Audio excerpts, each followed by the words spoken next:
নানা রঙের নানা স্বাদের মিষ্টি তৈরি হয় সাতক্ষীরায়। তবে বছরের পর বছর ধরে মিষ্টির বাজার দখলে রেখেছে ফকিরের সন্দেশ, যা খেতে ভীষণ সুস্বাদু। চিনি মিশ্রিত সন্দেশের চেয়ে নলেন গুড় মিশ্রিত সন্দেশের স্বাদ বেশি হওয়ায় এর চাহিদাও দ্বিগুণ। আর সাতক্ষীরার এই সন্দেশ সহ সরপুরি, প্যারা ও দইয়ের সুখ্যাতি ছড়িয়ে আছে বিদেশেও।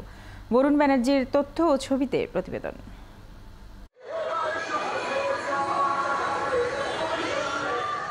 মিষ্টি পছন্দ করেন না এমন বাঙালি খুঁজে পাওয়া ভার, তাও আবার যদি হয় সাতক্ষীরার ফকিরের সন্দেশ, সরপুরি, প্যারা, তাহলে তো কথাই নেই। এই মিষ্টির সুনাম ছড়িয়ে আছে বিদেশেও। ঘন খাঁটি দুধ জাল দিয়ে ছানা বানানোর পর বিশেষ প্রক্রিয়ায় ধাপে ধাপে এসব মিষ্টি তৈরি করেন কারিগররা। ৭৫ বছরেরও বেশি সময় ধরে সুনিপুণ হাতে নানা স্বাদের মিষ্টি তৈরি করে যাচ্ছেন তারা। এখানে সন্দেশ, প্যারা সন্দেশ, সরপুরিয়া, দই, এগুলো এখানে সুনাম।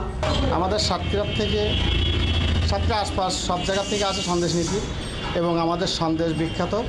ফকির মিষ্টান্ন ভাণ্ডারে প্রতিদিন তৈরি হয় ৩ থেকে 450 কেজি দুধের মিষ্টি। তৈরির পরপরই সব মিষ্টি বিক্রি হয়ে যায়। তবে সুনাম অক্ষুণ্ণ রাখতে পাইকারিতে মিষ্টি বিক্রি করেন না এর মালিক। সাতক্ষীরা জেলার সন্দেশ অনেক বিখ্যাত, বিশেষ করে আদি ফকিরের সন্দেশ অনেক সুস্বাদু। ছানা বলেন, মিষ্টি বলেন, এখানে তো প্রচুর যাইতো। এখানে সকালবেলা এক সময় নাস্তা করতে আসলে সিরিয়ালে নাস্তা নিতে হইতো। এই যে মিষ্টি খাই, তাতে আমার মনে হয়েছে এই ফকির মিষ্টান্ন ভাণ্ডারের মিষ্টিটা অত্যন্ত গুণমান সম্পন্ন। বাংলাদেশের একটি বিখ্যাত ব্র্যান্ড হচ্ছে সাতক্ষীরার মিষ্টি। সাতক্ষীরার মিষ্টি বলেই কিন্তু মানুষজন কিনে, বা সাতক্ষীরার মিষ্টি বললেই কিন্তু মানুষজনের আগ্রহটা বেশি বাড়ে। ১৯৪৭ সালে সাতক্ষীরা শহরে নাজমুল সরণিতে মোহাম্মদ ফকির আহমেদ প্রতিষ্ঠা করেন ফকির মিষ্টান্ন ভাণ্ডার। তার মৃত্যুর পর গড়ে ওঠে আদি ফকির মিষ্টান্ন ভাণ্ডার নামের আরেকটি প্রতিষ্ঠান। দুটোরই সুনাম ছড়িয়ে পড়েছে দেশ বিদেশে। সবাই প্রতিদিন ভালোবাসে, এই মিষ্টিকে সম্মান করে, আর এই মিষ্টি বহু দেশে গেছে। আমি বহু দেশে পাঠাইছি নিজে হাতে করে।